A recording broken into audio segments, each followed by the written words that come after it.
Hi, thank you so much for allowing me to speak today. I wish that I were able to be physically present to talk with you, but hopefully this video will enlighten you on how our brain works and how art and culture can change our brains for the better. My name is Jaqueline Bonds, and I am a predoctoral fellow at the University of Illinois at Chicago, and I am an instructor of neuroscience at the School of the Art Institute of Chicago, and I am very excited to share my knowledge of the brain with you. The questions I hope to answer for you today are, 1, how do the cells of our brain communicate with one another? This is very important if we want to understand how the brain works. 2nd, how does our brain control and regulate emotion and empathy? And 3rd, how is the creation or viewing of art able to promote peace and hopefully alleviate violence in our cultures?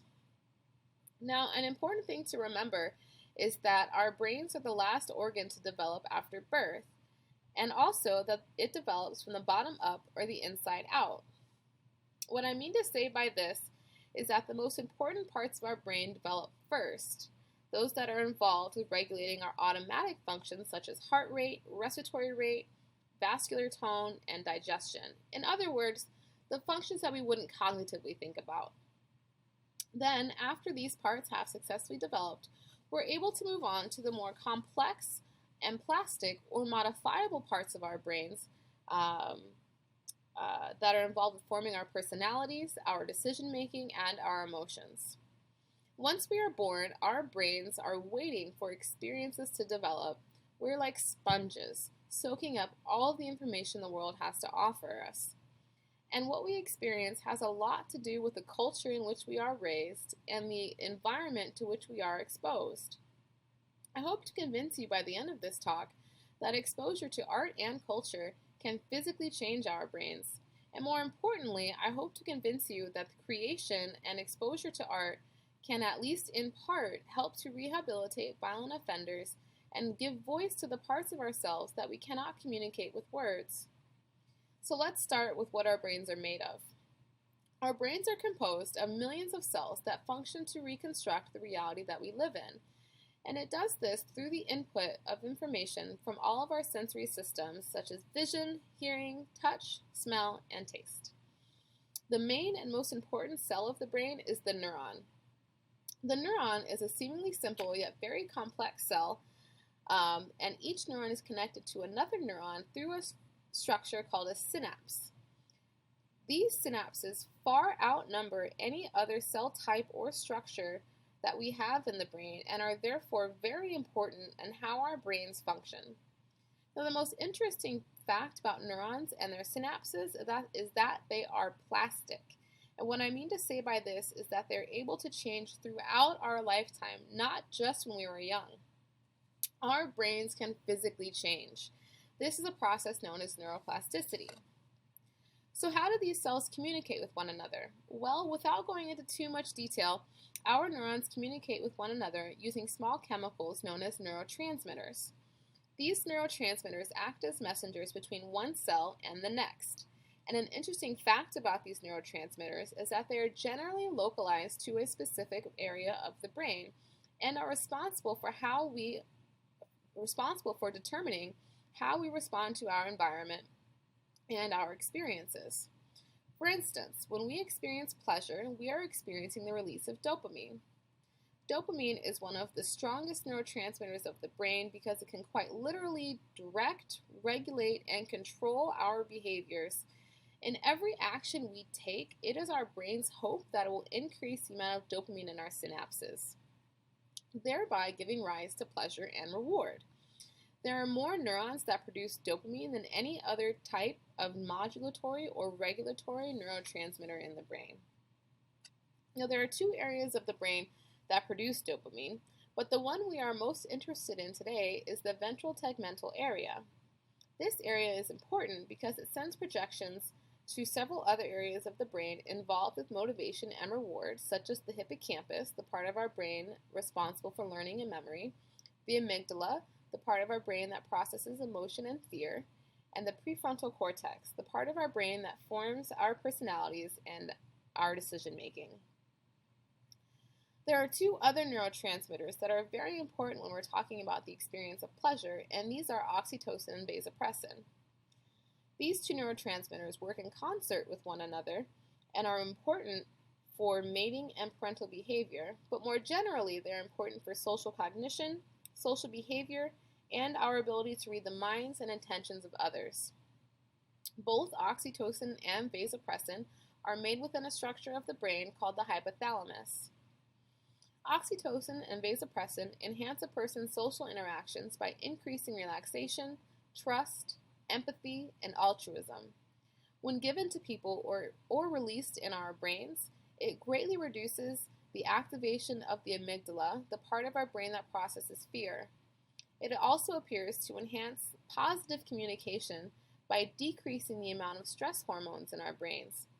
These neurotransmitters are thus extremely important for the development and regulation of human behavior. So, how do our brains regulate or produce emotion and empathy? And why is this important when talking about the effect that art and culture has on our brains? Well, by developing insights into the biology and cognitive psychology of perception, emotion, and empathy, we can start to understand how and why art moves us so powerfully. And also, we can begin to understand how emotion can direct our behaviors as individuals and ultimately as a society. We can start to understand how art and culture can change our brains. To begin to understand how our brain regulates or produces emotion, it is important to understand what we know so far about how our brains respond to our environment. From there, we can begin to understand the effect that art and culture has on our brains. To begin to address the first question, I would like to tell you about the limbic system. The limbic system is comprised of several brain structures that work together to produce and regulate emotion and empathy. These structures are the hippocampus, the part of our brain responsible for learning and memory, the amygdala, the part of our brain that processes fear, the prefrontal cortex, the part of our brain responsible for our personalities and decision making, the ventral tegmental area, the part of our brain that produces dopamine for motivation and reward, and the hypothalamus, the part of our brain responsible for the production and release of several modulatory or regulatory neurotransmitters such as oxytocin and vasopressin. Now, this function of the hypothalamus makes it one of the most important parts of the brain when talking about the integration of the emotional response. In fact, studies have shown that injuries to this particular part of the brain, the hypothalamus, can result in inexplicable rage and produce violent behaviors. However, it is the individual connections between all of these structures of the brain that produce emotion and empathy, and dysfunction in any one of these areas, either by injury or deficient neurotransmitter release, can produce violent behaviors. But I have great news. When we view or create a work of art, we are engaging all of those areas of the brain that I just mentioned. We are increasing blood flow and stimulating the release of neurotransmitters, and this can help heal or restore those areas of the brain that have been compromised by injury or exposure to damaging stimuli such as violence or trauma. Remember, our brains are plastic. They are able to change in response to our environment. So what is it about art that allows us to reach these deep areas of our brains? Well, the first thing that happens when we view a piece of art is the activation of the visual centers of our brains. From there, the part of our brain that is active when viewing a piece of art is the medial prefrontal cortex. This part of the brain is extremely important when considering the emotional response and the reward pathway. It is this part of the brain that is common to the experience of beauty in both art and music, and is thus critical in forming our perceptions about our environment. This part of the brain is also important in the formation of our personalities and decision-making processes. Okay, so why is it important when considering how art can alleviate violence and perhaps promote peace? Well, studies have shown that violent offenders often have deficits in that very same area of the brain that I had just mentioned, the prefrontal cortex. But remember, our brains are plastic. They can physically change. We can change the way we think and behave if given the opportunity and in the right environment. So what do I mean by environment? Well, I work in a research lab that studies a process called neurogenesis, or the creation of new neurons. What we know so far is that neurogenesis can be stimulated through exercise and environmental enrichment. And when I say exercise, I am not only talking about physical exercise, running, jumping, playing football. I am also talking about mental exercises that can increase blood flow to critical regions of the brain. And art can do this. Remember, viewing or creating a piece of art stimulates not only the visual centers of our brains, but also those involved in the regulation of emotion and empathy through the limbic system, all of those structures I had mentioned to you before. By increasing blood flow to those areas of the brain, we are restoring communication between those neurons and increasing the release of neurotransmitters. We are increasing the amount of dopamine, of oxytocin, of vasopressin in our brains, and thus experiencing pleasure and relaxation. We are altering brain functions and thus contributing to changes in social behaviors, and these actions can stimulate the formation of new synapses where new habits, new memories, and new experiences can be programmed and restored. Art enriches our environment in very unique ways. And this in turn stimulates the generation of new neurons in our brains. This is not a theory, but a fact. Our brains can physically change in response to our environment. And by enriching our environment through art, we can make new neurons, which can then ultimately change a person and therefore change the society that we live in. Exposure to art and culture can help restore the function to areas of the brain known to be compromised in individuals who are more prone to violence. This is how we can hope to promote peace in our societies.